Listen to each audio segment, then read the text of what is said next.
पूरी दुनिया जिस पे बात करती है, यानी पूरी दुनिया हैरान और परेशान है कि इंडिया इतनी जल्दी एक ऐसे मकाम पर कैसे पहुंच गया कि जहां पर वो इस वक्त उस लाइन में खड़ा है कि नेक्स्ट सुपर पावर कौन बनेगा, उस लाइन में वो भी मौजूद है। इंडिया के जोन सा बंदों का नाम लेके कॉल सेंटर के अंदर हमने अपना काम शुरू किया हुआ है कि भाई मेरा नाम जोन सा है ना अहमद नहीं है, मेरा नाम तो देव है। हाँ, इंडियंस क्यों बन रहे हैं हम पाकिस्तानी? इतनी इज्जत नहीं दी जाती जितनी वो इंडिया के लोगों को दी जा रही है। अब देखें, इस दौर में, मोदी के दौर में जितनी डेवलपमेंट हुई है इंडिया में, क्या इससे पहले कभी तारीख में इतनी हुई है? जैसे आपने कहा है कि इंडिया के नाम पे हम वहाँ पे कमा रहे हैं, वहाँ पे और फिर यहाँ पे हम दुश्मनी भी करें, उनके नाम से हम रोजी कमा रहे हैं, उन्हीं से नफरत। Aggressive textile policy by India and Bangladesh. जहाँ तरक्की पर वो ले गया है, वो तो उस तरक्की पर आ गए हैं कि अब अमेरिका, दुनिया की सबसे बड़ी सुपर पावर जिसको कहा जाता है, उसके लिए वो 2 मिलियन जॉब्स क्रिएट कर रहा है। इंडिया हमसे अप्रोच में इतना आगे चला गया कि अब वो ये कहते हैं कि पाकिस्तान के साथ हमें बहस करने की ज़रूरत नहीं है, पाकिस्तान अपनी मौत खुद मर जाएगा। हम बगलें बजाते रहे जब 2020 में तालिबान ने टेक ओवर किया, वहाँ जाके चाय की कप लहराते रहे और चाय पीते रहे एयरपोर्ट पर और वहाँ मुख्तलिफ जगहों पर। खबरें कभी दुनिया के किसी खित्ते से नहीं आती जिस तरह कभी कभी चाइना से आती हैं, और वो ये है कि चाइना के जो फॉरेन मिनिस्टर हैं किन गैंग, वो पिछले 3 हफ्ते से गायब हैं। यानी हर कोई लपका चला आ रहा है, लपक लपक के जो है वो उस तरफ जा रहे हैं, इंडिया की तरफ और मोदी की तरफ। जय हिंद दोस्तों, a very warm welcome to Hindustan special channel. Bharat और अर्जेंटीना ने मंगलवार को अपने द्विपक्षीय रक्षा औद्योगिक सहयोग को बढ़ाने का फैसला किया है।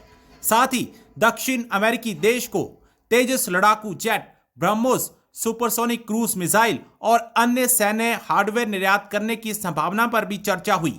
रक्षा मंत्री राजनाथ सिंह ने रक्षा औद्योगिक साझेदारी को बढ़ाने के उपायों सहित चल रही रक्षा सहयोग पहलों पर चर्चा करने के लिए अपने दौरे पर आए अर्जेंटीना के समकक्ष जॉर्ज एनरिक तायना के साथ प्रतिनिधिमंडल स्तर की वार्ता की। मीडिया रिपोर्ट्स के अनुसार रक्षा मंत्रालय के एक अधिकारी ने कहा, भारत और अर्जेंटीना रक्षा संबंधों को अपनी रणनीतिक साझेदारी का एक महत्वपूर्ण पहलू बनाने के लिए मिलकर काम कर रहे हैं, जबकि दोनों पक्ष जुड़ाव को गहरा करने के लिए और अधिक उपकरणों के आदान प्रदान में लगे हुए हैं।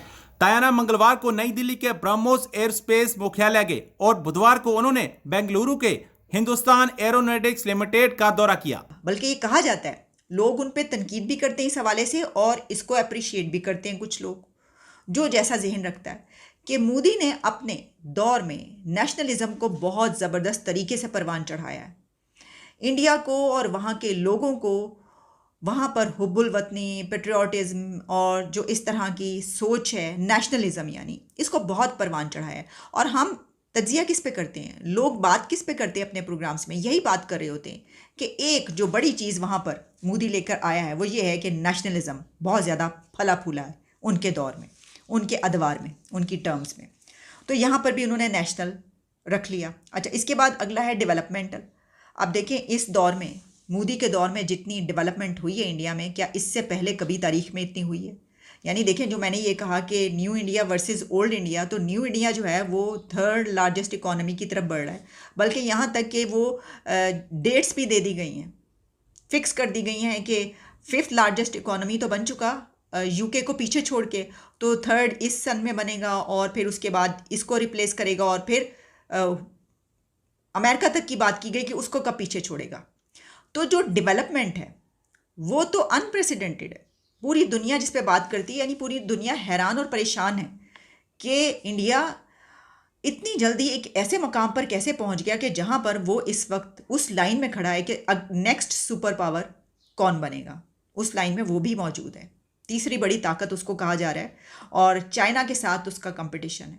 और अब तो सबसे ज़्यादा पॉपुलेशन होने की बिना पर और भी उसका चांस बढ़ गया है। लेकिन जो डेवलपमेंट्स है वो उसमें सिर्फ यही नहीं, ऐसी डेवलपमेंट्स, यानी इंडिया ने जितनी तरक्की की है, तो जो मोदी के मुखालफिन हैं यहाँ पर तो ऐसे ही है। बहुत सारी सोशल मीडिया पे भी हम देखते हैं, डिबेट्स चलती हैं, बातचीत होती है कि भाई जहाँ तरक्की पर वो ले गया है, वो तो उस तरक्की पर आ गए हैं कि अब अमेरिका, दुनिया की सबसे बड़ी सुपर पावर जिसको कहा जाता है, उसके लिए वो 2 मिलियन जॉब्स क्रिएट कर रहा है, लोगों को बड़े बड़े मुआहदे कर रहा है और उनको जहाज़ों के बड़े बड़े एग्रीमेंट्स हो रहे हैं और उनको जो है वो पैसा मिल रहा है इतना। यानी दुनिया की जितनी बड़ी ताकतें हैं और जितने बड़े कंट्रीज़ हैं, अमेरिका, अफ्रीका और यूरोपियन कंट्रीज़, उनकी कोशिश ये होती है कि वो अपनी जो बिज़नेस है वो उस मंडी में ले जाएं, इंडिया ले जाएं और वहाँ से जो है किसी भी तरीके से उनको बिज़नेस मिल जाए। और फिर इसमें हम सबके नाम क्या लें कि जो डेवलपमेंट्स हुई हैं वो तो हम करते रहते हैं, लेकिन हम तो इस वक्त इस एक उसके हवाले से कर रहे हैं ना कि ये जो उन्होंने नाम रखा है तो ये तो मोदी का ही एजेंडा है जो उन्होंने अपना नाम रख लिया। तो डेवलपमेंटल इस हवाले से अब इंक्लूसिव जो है, तो देखिए इंक्लूसिव पे तफरीक पाई जाती है, यानी ये कि लोग ये कहते हैं, एक परसेप्शन ये भी है या एक बात ये की जाती है कि जो मुसलमान हैं वो उनको पसंद नहीं करते या उनकी जो पार्टी है उसको पसंद नहीं करते। लेकिन हमने ये देखा कि अभी कुछ अर्सा पहले जो गुजरात में इलेक्शन हुआ वहाँ पर मोदी जीत गया बड़े मार्जिन से, और वहाँ पर कहा गया कि मुसलमानों का वोट भी नरेंद्र मोदी को पड़ा है। तो सब हैरान रह गए कि ये तो ये कहा जाता है कि जनाब मुसलमान खिलाफ हैं, तो ये तो मुसलमानों का वोट भी नरेंद्र मोदी को पड़ा है। ये भी बात अपनी जगह पर है, लेकिन ये जो अलायंस बना है तो राहुल पायन तुसी मोदी दा एजेंडा चुक लेता है और चुरा लिया, तुसी चुरा लेता है अपने मुखालिफ नरेंद्र मोदी दा एजेंडा एक ही किया तुसी। लेकिन मसला ये है राहुल पायन कि हुण तानू कम बड़ा करना पैना है, क्योंकि अगर राहुल गांधी और उनकी पार्टी जीत जाती है, फर्ज कह सकते हैं कि जी हमें क्या पता कि कौन जीतेगा, क्योंकि जैसा मैंने आपको बताया, खैर इसके ऊपर भी हम प्रोग्राम के एंड तक जाते जाते कोई बात करेंगे जो मेरा अंदाज़ा बताऊंगी। लेकिन इसमें ये जो एजेंडा है नेशनल डेवलपमेंटल, ये तो हो गया, ये तो करके दिखा दिया मोदी ने, जिसके ऊपर तालियां बज रही हैं पूरी दुनिया में। एलोन मस्क ये कह रहा है कि उनके मुल्क में मैंने जाना है, मैं तो फ़ैन हूँ। ऑस्ट्रेलियन प्राइम मिनिस्टर कह रहा है you are the boss Modi. और जो बाइडन है वो कह रहे हैं कि मुझे आपका ऑटोग्राफ चाहिए, आप इतने पॉपुलर हैं यहाँ पर, वगैरह वगैरह। यानी हर कोई लपका चला आ रहा है, सर लपक के जो है वो उस तरफ जा रहे हैं, इंडिया की तरफ और मोदी की तरफ। तो हैं जी, इस वेले में, इस वक्त में आपने ये जो एजेंडा अडॉप्ट किया है तो ये तो हो चुका। LA पासपोर्ट इंडेक्स की रिपोर्ट के मुताबिक इंडिया का पासपोर्ट रैंक इम्प्रूव हुआ है, जबकि अगर हम पाकिस्तान की बात करें तो पाकिस्तान का पासपोर्ट वर्स्ट रैंक कर रहा है 4th नंबर पर। तो हम जानेंगे पाकिस्तान की आवाम से राय कि क्या वजूहात है कि इंडिया का जो पासपोर्ट है, इंडिया का जो वर्थ है ग्लोबली, वो हर गुजरते दिन के साथ इम्प्रूव हो रही है। लेकिन अगर हम पाकिस्तान की बात करें, इस साल के शुरुआत में पाकिस्तान का जो रैंक था लो लेवल पर था, लेकिन 5th पे था, लेकिन अब 4th नंबर पे आ गए और ये वर्स्ट तरीन रैंक दिया गया है पाकिस्तान के पासपोर्ट को। कॉल सेंटर्स बने हुए हैं अपने पाकिस्तान में भी, बने हुए हैं इंडिया में भी हैं। अब वो इंडिया के जो से बंदों का नाम लेके कॉल सेंटर के अंदर हमने अपना काम शुरू किया हुआ है कि भाई मेरा नाम जो है ना अहमद नहीं है, मेरा नाम तो देव है। हाँ, इंडियंस क्यों बन रहे हैं हम पाकिस्तानी? बन रहे हैं क्योंकि पाकिस्तानियों को इतनी अवेयरनेस नहीं है ना, वहाँ पर इतनी इज्जत नहीं दी जाती जितनी वो इंडिया के लोगों को दी जा रही है। क्योंकि यहाँ पर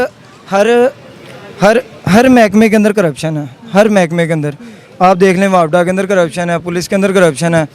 सिर्फ वाहिद इदारा देख लें कि आप रेंजर्स मिल जाएगी, आपको आर्मी मिल जाएगी, लेकिन उसका नाम भी बदनाम किया हुआ है हमारी। नहीं, जैसे आपने कहा है कि इंडिया के नाम पे हम वहाँ पे कमा रहे हैं, वहाँ पे और फिर यहाँ पे हम दुश्मनी भी करें, उनके नाम से हम रोजी कमा रहे हैं, 1990